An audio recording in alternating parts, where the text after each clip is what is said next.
A nonprofit from California is getting pushback for taking steps to bring its controversial education lessons to Texas. PragerU calls itself an alternative to left-wing ideology. It was co-founded by Dennis Prager, conservative radio host and writer. PragerU just becoming a state licensed vendor here in Texas, and while it does not have any proposals before the State Board of Education right now, its critics are concerned about the group's potential influence.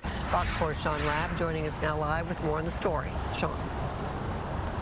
Yeah, the announcement that came last week from one of the State Board of Education members caught colleagues by surprise. And while it may have been a bit premature, it has certainly created a stir of emotions. We are here today to demonstrate that we will remain steadfast in our commitment to protect the integrity of our curriculum. Some State Board of Education members, minority groups, and teacher unions speak out against a controversial supplemental curriculum produced by a California-based nonprofit called PragerU, which promotes itself as creating conservative, pro-American values content. Last week in a video with PragerU CEO Julie Street, State Board of Education member Julie Pickren said PragerU was coming to Texas. So are we ready to announce that PragerU can make it into Texas now?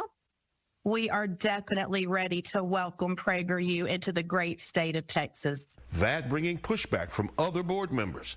While PragerU is certified as a vendor in Texas, the nonprofit has not submitted any instructional videos for board approval. We have teachers come together, we have subject matter experts come together to review all of this, and none of that has happened. The timing is getting attention as the state board meets this week with a new state law expanding its oversight of educational material.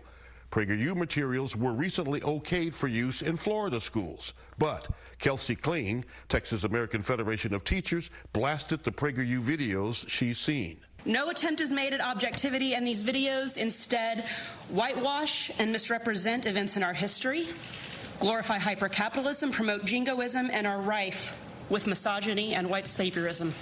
PragerU calls its curriculum an alternative to the left-wing ideology and culture.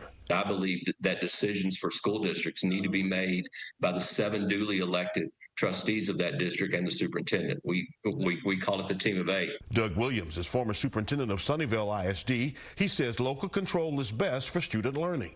Yet he warns the fight over what is being taught and how may be just beginning. The State Board of Education, who is responsible for adopting the Texas Essential Knowledge and Skills, will be having a rewrite of social studies curriculum, and that's really going to be where the battle lines are drawn. So on her social media, Julie Pickren tried to walk back and clarify that welcome video. She says it was simply intended to welcome PragerU as one of the many vendors approved by the state comptroller, not intended to indicate their curriculum had been approved for use in local school districts. Still, all the fallout from this shows the controversy around public school education in Texas. Right. Okay, Sean Rabb live. Thank you.